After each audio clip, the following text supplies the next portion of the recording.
ঘরে ছিল তাবু, ছোট ছোট ঘর। এই ছোট ঘরের ভেতরে ইবাদত করতেছে, কোরআনে কারীমের তিলাওয়াত করতেছে। সাহাবীর বাচ্চাটা পাশে ঘুমাইতেছে। একদিকে উনি এক কোণায় ইবাদত করতেছে, আর একদিকে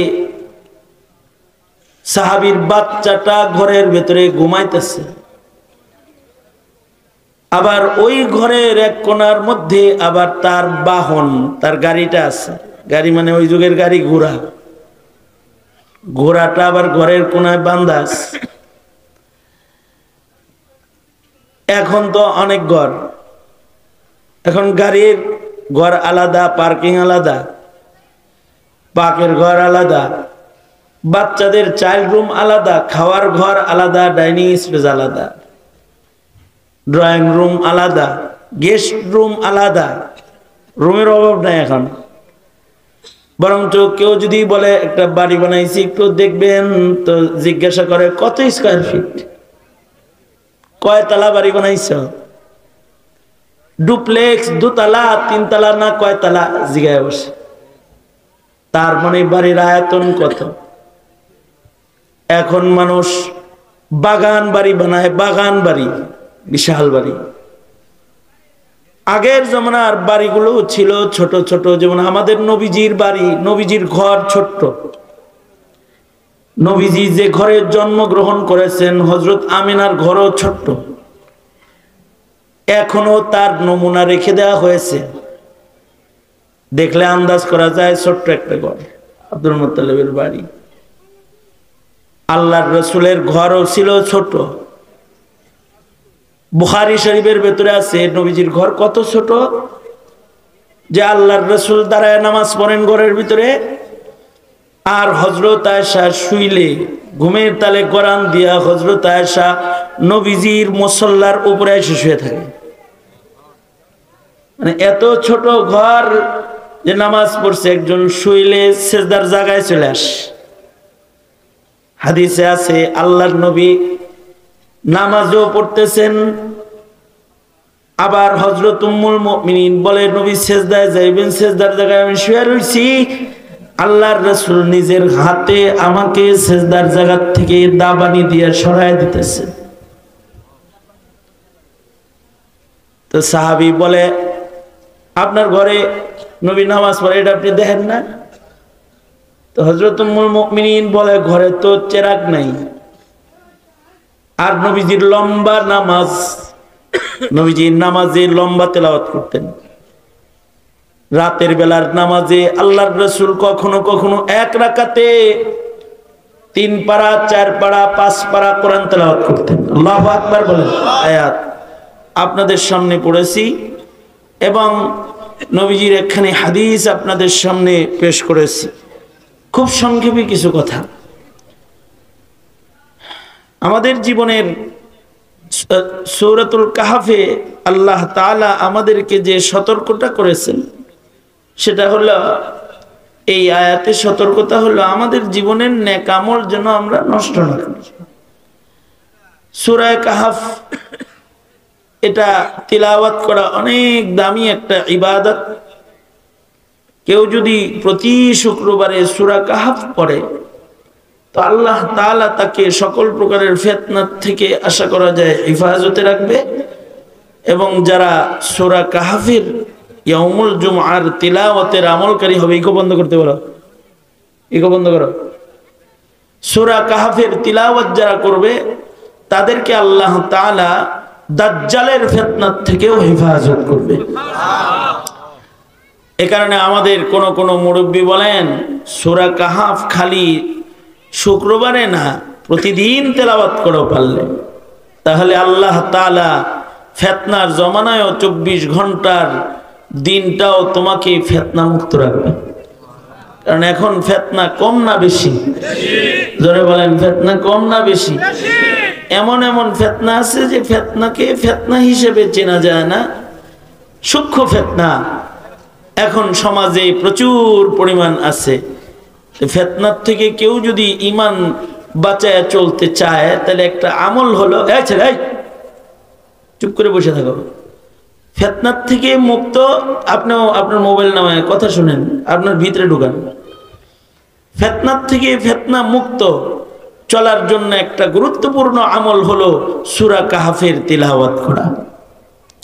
তো এক সাহাবী ঘরের ভেতরে সূরা কাহফ পড়তেছে, তার রুমের ভেতরে সূরা কাহফ ঘরের ভেতরে পড়তেছে। কিন্তু এই সাহাবীর ঘরটা এত ছোট,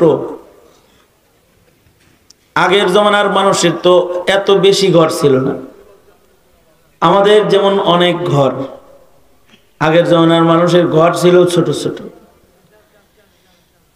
একটা সময় গেছে যে সময় পাহাড় কেটে গর্ত করে মানুষ থাকতো, এখনো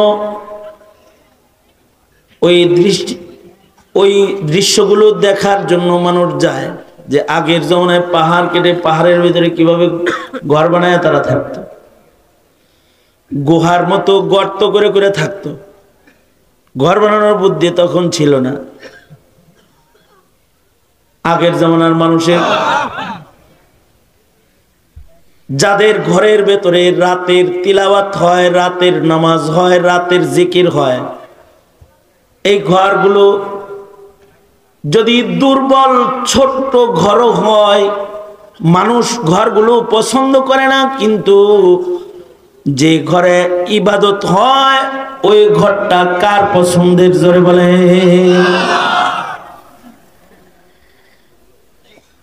এখনকার ঘর আছে, যেমন আমি আমার এক মুসল্লি আমারে তার বাড়ি দেখাইতে নিছি, বিশাল বাড়ি, এক ছেলে থাকে কানাডা, এক মেয়ে থাকে লন্ডন, বুড়া বুড়ি ঘরে থাকে, কিন্তু ঘর বিশাল সুন্দর বাড়ি বানাইছে। দুয়ার লেগে আমার নিছে, নিয়ে আবার কয় হুজুর কেমন হয়েছে? আমি কি ভালো হয়েছে, কিন্তু এই বাড়িতে মরলে রহমতের ফিরিস্তা মরার টাইমে ঢুকবো না। কেন হুজুর? এই যে আর্কিটেক্ট ডিজাইন দিয়ে যে ছবি বানাইছেন, মূর্তি বানাইছেন, এমন ঘরে রহমতের ফিরিস্তা ঢোকে না যে ঘরে ছবি থাকে, জন্তুর ছবি, মানুষের ছবি, প্রাণীর ছবি, প্রাণীর মূর্তি বানায় রাখছেন ডিজাইন, ঘরে তো ফিরিস্তা ঢুকবো না। আমাদের ঘরের সৌন্দর্য বানাইতে ছবি আছে, ঘরের সৌন্দর্য বৃদ্ধি করতে মূর্তি আছে, ঘরের সৌন্দর্য বৃদ্ধি করতে বাতি আছে। এমন এমন ডিজাইনে আর্কিটেক্ট দিয়ে বাতি লাগায় যে বাতি দেখা যায় না, কিন্তু ঘরটা আলোকিত থাকবে। বাতির আলো চোখে লাগবে না, কিন্তু ঘর আলোকিত থাকবে। সুন্দর ক্যালিগ্রাফি, সুন্দর করে ঘরটার একটা জান্নাত বানাইতেছে আর কি। কিন্তু মাগার ঘরের ভিতরে মূর্তি আছে, ছবি আছে, ঘরের ভিতরে জিকির নাই, কোরআন তেলাওয়াত নাই, নামাজ নাই, ইবাদত নাই। ডিসলাইন আছে, নাচ আছে, গান আছে, সিনেমা আছে, পাপ হইতেছে ঘরের ভিতরে, কিন্তু ইবাদত নাই। এমন ঘর শয়তানের পছন্দের, এমন ঘর আল্লাহর পছন্দের না। আল্লাহর কোন ঘর পছন্দের? আল্লাহ পাকের ওই ঘর পছন্দের ঘর যে ঘরের নামাজ আছে, ওয়াল্লাযীনা ইয়াবিতুনা লিরাব্বিহিম সুজদাও ওয়া কিয়ামা। ঘরের ভেতরে নামাজি আছে, ঘরের ভেতরে কোরআন তেলাওয়াতকারী আছে, ঘরের ভেতরে সেজদা দেওয়ার মানুষ আছে। এই ঘরগুলো ভালো। আর এই ঘরগুলোর বাসিন্দা যারা আল্লাহর কোরআন বলে, আল্লাহ বলে তারা আমি রহমানের গোলাম, তারা আমার গোলাম, ওদের ঘরে ইবাদত আছে। সুন্দর বাড়ি বানাইলে আলোকিত বাড়ি হয় না, ইবাদতের বাড়ি বানাইলে আলোকিত বাড়ি হয়। এই আলো আলো না। হাসরের মাঠে পুলসিরাত পার হওয়ার সময় বিদ্যুতের আলো দিয়ে পার হতে দেব না। তবে নবীজি বলেন নামাজের আলো, রোজার আলো, কোরআনের আলো, ইমানের আলো দিয়া পুলসিরাত বিজলির আকারে পার হয়ে যাবে, বিজলির আকারে পার হয়ে যাবে। এটা হলো মানুষের জীবনের হায়াতের আলো, ইবাদত বন্দেগী। এ কারণে আল্লাহর রাসূল ঘরের ভেতরে নামাজ পড়ে। আমাদের ঘরের ভিতরে নামাজ পড়ার জায়গাই নেই। ড্রেসিং রুম কি, মেকআপ রুম, মানে ঘরের ভিতরে একটা পার্লারও আছে যে সুন্দর করে ড্রেসিং করবে, ড্রেসিং রুম আছে, কিন্তু প্রেয়ার রুম নাই। নামাজের একটা মুসাল্লা বিছানোর জায়গা নাই। ঘরের ভেতরে, বাথরুমের ভেতরে এখন সুইমিং, ছোট ছোট সুইমিং হইয়া গোসল করবো, খারাপ গোসল করতো না, আছে না? বাথরুমের ভিতরে শুইব, এর লেগে বড় জায়গা শোয়ার জায়গা লাগাছে বাথরুমের ভিতরে। কিন্তু মুসলমানের বাচ্চা ইহুদ নাসারার নকল করে বাথরুমে শোয়ার জায়গা করছে, কিন্তু তার দোতলা বাড়ির কোন কোনায় বসে ওযু করার একটা জায়গা তালাশ করে পাওয়া যায় না। ওযু করতে গেলে টয়লেটে যায় করতে হয়। 5 দিন ওয়াজ শুনে কি করবেন? এই 5 কথা যেটা বলতেছি না, এগুলো মুখস্থ করেন। নিজের ঘরটাকে ইবাদতের পরিবেশই বানান নাই আপনি। আপনার সন্তান ইবাদত করবে কোত্থেকে? আপনার মেয়েটা ইবাদত শিখবে কোত্থেকে? আপনার ঘরের নাতিপুতি ঈমান শিখবে কোন জায়গা থেকে? আপনিও তো ঘরে বসে একটু কোরআন পড়েন না।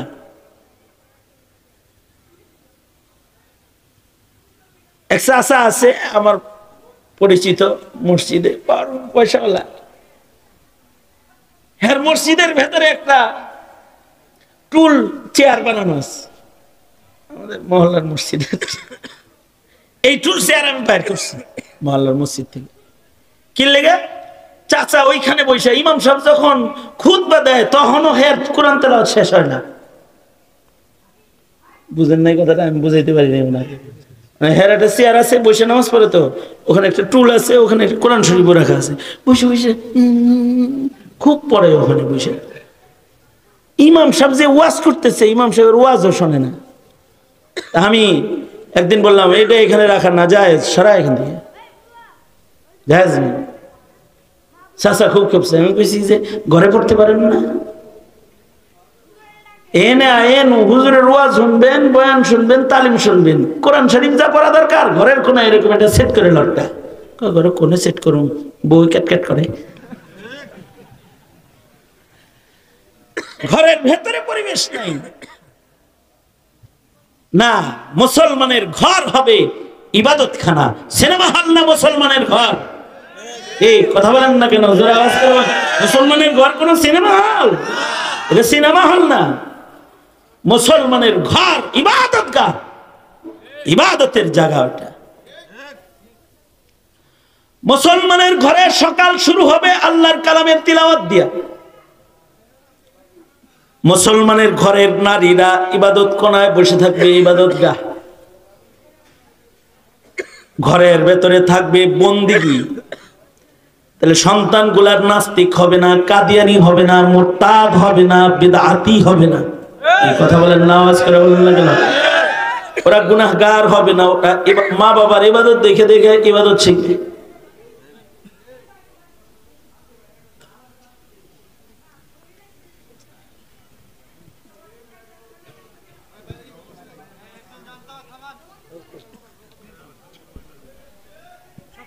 সুতরাং আমাদের ঘরের ইবাদত চালু করা লাগবে। ইবাদত শুধু মসজিদে না। খোদার কসম করে বললো আমি হানেস হব না। যদি ইবাদত চালু করতে পারেন তাহলে এই ঘরের সন্তানদের তরবিয়ত আপনার ইবাদত দিয়েই চলতে থাকবে।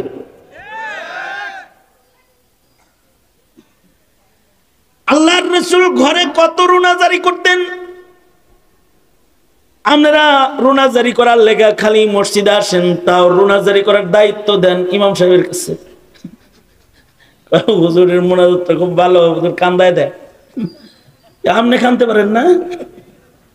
লাগে যিনি হুজুর একাই মরবো, আপনি মরবেন না। আপনার কান্দান লাগে কে? আপনি কানবেন? আপনার তো হাসান তো লাগে না, একাই হাসেন। কান্দান লাগে কেন আপনার?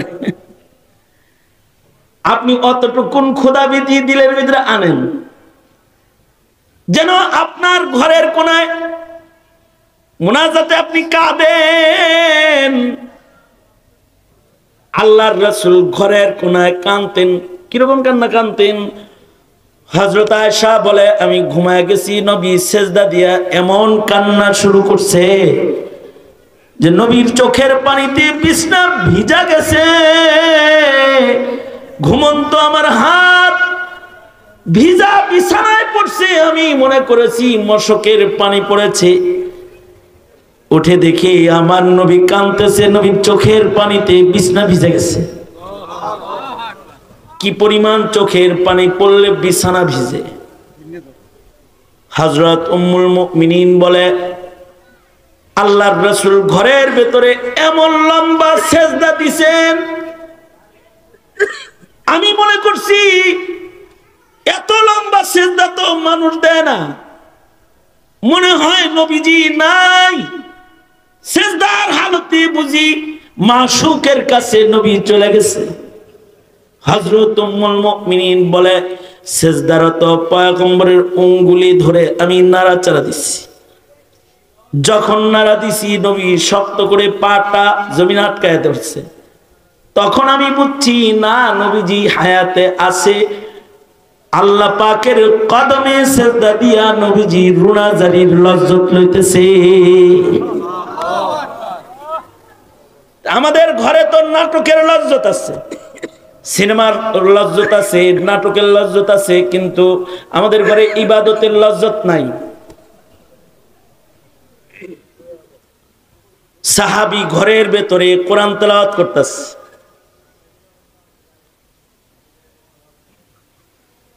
হাদিসে আছে যখন সূরা কাহাফ পড়তেছে সাহাবী ঘরের ভিতরে, পাশে বাচ্চাটা শুয়ে আছে, তার গরুটাও বাঁধা আছে, কারণ ছোট্ট ঘর। ঘোড়াটা হঠাৎ করে লাফালাফি শুরু করছে, ঘোড়া লাফাইতেছে। সাহাবী কোরআন তেলাওয়াত বন্ধ করে দিছে। সাহাবী আল্লাহর নবীর কাছে যায় বলে, সরকার গো, সূরা কাহাফ পড়তেছিলাম, বাচ্চাটা পাশে শুয়ে রয়েছে আর ঘোড়াটা লাফান শুরু করছে। ভয়ে আমি কোরআন তেলাওয়াত বন্ধ করে দিছি। যদি ঘোড়া লাফাইতে লাফাইতে আমার বাচ্চার উপরে পড়ে যায়। দেখেন আল্লাহর রাসূল বলেটা কি? আল্লাহর রাসূল বলেন, সাহাবী তুই যখন মুহাব্বতের সাথে কোরআন তেলাওয়াত করতেছিলি, তোর ঘরের ভেতরে আকাশ থেকে আল্লাহ তাআলা সাকিনা বৃষ্টি ঢালতেছিলেন। রহমতের ফিরিস্তারা সাকিনা নিয়ে নিয়ে তোর ঘরে আগমন করতেছিল। এটা ঘোড়ার নজরে পড়ে গেছে, তাই ঘোড়া লাফালাফি শুরু করছে। বন্ধ করলি কেন? নবীজি ভয়ে বন্ধ করেছি, যদি ঘোড়া লাফায়া বাচ্চার উপরে চলে আসে। আল্লাহর রাসূল বলেন, তুই যদি তোর এই মুহাব্বতের তিলাওয়াতটা খালি জারি রাখতি, তাহলে ফিরিস্তারা শুধু তোর সাথে তোর ঘরের রহমত নিয়ে আগমনই করতো না, ইবাদতটা আরেকটু জারি রাখলে রহমতের ফিরিস্তারা তোর সাথে মুসাফা করত। তাদের ইবাদতের তাসির শুধু জান্নাত পাওয়া আখিরাতে তা না, তাদের ইবাদতের তাসির হলো তাদের ইবাদতের বরকতে ফিরিস্তারা তাদের সাথে মুসাফা করে। কিন্তু আমাদের ইবাদতের তাসির এখন নাই, কারণ আমাদের ইবাদতটা লজ্জতের ইবাদত না, মহাব্বতের ইবাদত আমরা পারি না। আমাদের ইবাদত মাসআলা যুক্ত ইবাদত না। আমাদের নামাজি আছে, শত শত নামাজি আছে, কিন্তু মাসআলা জানার মতো নামাজি 2-4 জন পাওয়া মুশকিল। যে নামাজ পড়তেছে নামাজের সব মাসাইল জানে নাই।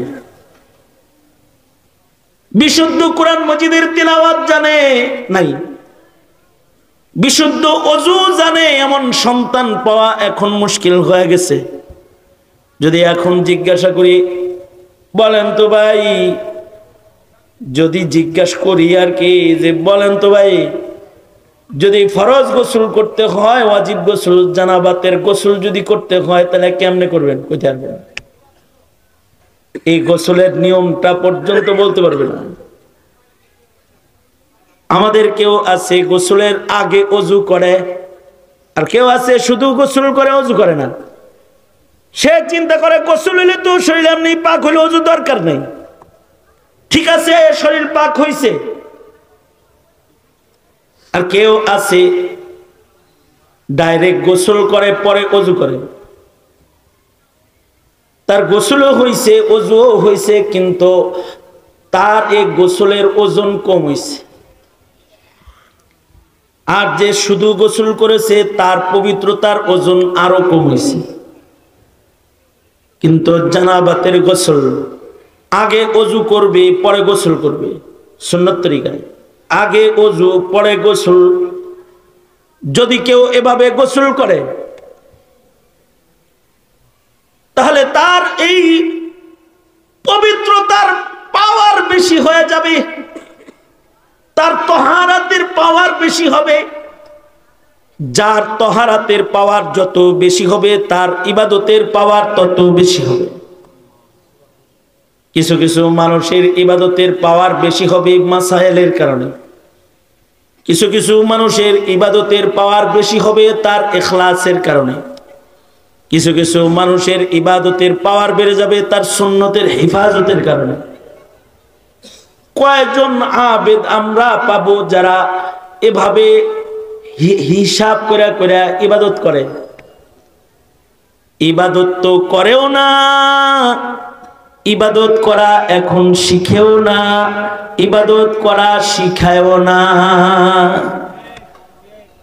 ওয়াজ শুনতে আসে, ওয়াজের কথা শুনলে একটু মজা লাগে তাই ওয়াজ শোনে। দাওয়াত তাবলীগে যে একটু নামাজের মাসাইল শিখবে, তরিকা শিখবে, এমন নামাজি কম। শুধু ইস্তেমার দুয়ার দিন যাইব আর কি, সামনে ইস্তেমা আইতাছে, দুয়ার দিন যাইব, তাও দোয়া ধরবো গাজীপুর চৌরাস্তাতে। কি কথা কন লাগে? ঠিক না? গাজীপুর চৌরাস্তাতে দোয়া ধরবো না, অনেকে আমি এনতে দোয়া ধরছে খালি, বাস হ্যাঁ ইস্তেমা হয়ে গেছে। ইস্তেমা কি তোমার এই দোয়া ধরবার লিগা? ইস্তেমা দাওয়াত তাবলীগ চিল্লা সাল সাপ্তাহিক আমল, 3 দিনের আমল, মাসে 3 দিন, সপ্তাহে 1 দিন, বছরে 1 চিল্লা, এগুলোর আমল কি লাগা? প্রতি সপ্তাহে আর প্রতিদিন সকাল সন্ধ্যার তালিম। কি জন্য? এটা এই জন্য যে এই নিজামের ভেতরে আসার পরে তোমার ইবাদত গুলো পাওয়ারফুল ইবাদতে পরিণত হয়ে যাবে। মাঝে মাঝে দোকান খুললে তার ব্যবসার অবস্থা যাওয়া, মাঝে মাঝে ওয়াজ শুনলে তার দিনদারির অবস্থা তাই হয়। দিনদারিটা লসে থাকে, লাভ গতিতে যায় না। সুতরাং হাজরিন, বৎসরে মাদ্রাসার একটি ওয়াজের মাধ্যমে নিজের পরিপূর্ণ ইমানদারি হেফাজত করার মতো জিনিস না। এটা শিখতে হয়, আকীদা শিখতে হয়, মাসালা শিখতে হয়, আমল শিখতে হয়। আল্লাহর রাসূল সাল্লাল্লাহু আলাইহি ওয়াসাল্লামের কথা হযরত আয়েশা বলেন যে আমি নবীর সিজদার জায়গায় শুয়ে পড়ছি, নবী আমারে নামাজরত এক হাত দিয়ে সরাইতেছে। তাইলে বোঝা যায় নামাজরত এক হাতে কোনো কাজ করলে নামাজ ভেঙে যায় না। বুঝছেন কি বিষয়টা? এটা মাসালা বেরিয়েছে না? এই জরুরত এখন আমাদের সবার অহরহ। শুধু এই একটা মাসআলা না জানার কারণে একজনের নামাজ না, মসজিদের সবার নামাজ নষ্ট হয়ে যাবে। কিভাবে? পকেটে বেদের মেয়ে জুসনার রিংটোন বাজতেছে একটা, আর উনি নামাজে আছে তো খুশু খুশু সহকারী সুবহান রাব্বিয়াল আযীম আর আল্লাহ এগুলো নিয়ে ব্যস্ত আছে। হের পকেটে যে পুরা বেদের মেয়ে জোসনার গানের রিংটোন বাজতেছে, সবার নামাজ নষ্ট, হের খবর নাই, হে ইখলাসের সাথে নামাজ পড়তেছে। বলেন তো এই নামাজ দিয়া সব হইতেছে না আর একজনের নামাজ নষ্ট করার গুনাহ হইতেছে? হ্যাঁ, এখন মোবাইলটা কেমনে বন্ধ করব? মোবাইলটা যদি এমন জায়গায় থাকে যে এক হাত দিয়া বন্ধ করা যায় না, দুনো হাত লাগে, তাহলে সে তার নামাজ ছাইরা দিবে। আগে মোবাইল বন্ধ করবে, ফিরার নামাজের নিয়ত করবে, 1 রাকাত ভালো করে পড়বে, বাকিগুলা মসবুক হয়ে পড়বে। আর যদি এক হাতে সাইড পকেটে আছে, এক হাতে যদি বন্ধ করা যায়, এক হাতে বন্ধ করে আস্তে করে পকেটে রেখে নামাজে শামিল হয়ে যাবে। কারণ এক হাতের কাজটা আমলে কালিল, আর 2 হাতের কাজ হলো আমলে কাসির। আমলে কাসির করলে পরে নামাজ ভেঙ্গা যা।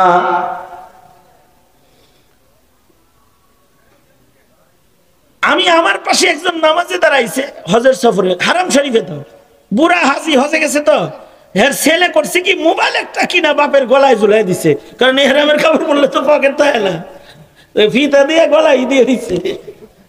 এই চাচা আমার পাশে নামাজ পড়ে, হ্যাঁ মোবাইল বাজতে এসে বাজতে এসে বাজতে আসে, যাক 2 রাকাত পড়ছে, তখন তো হারাম শরীফের মাইকের আওয়াজে হ্যার রিংটোন কেউ শুনে টুনে নাই অত, কিন্তু যখন কেরাত বন্ধ হয়েছে তখন তো বাজতেইছে।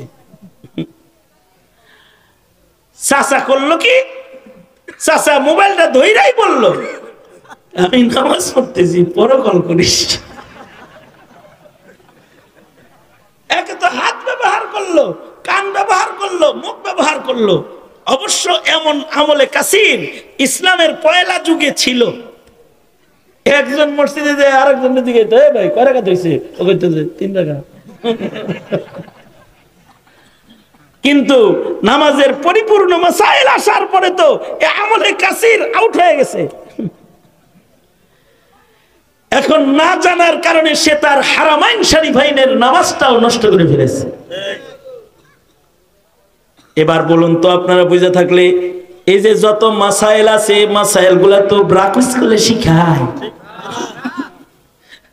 তাহলে কেজি স্কুলে শিক্ষা দেয় খুব ভালো করে, স্কুলে, প্রাইমারি স্কুলে, হাই স্কুলে।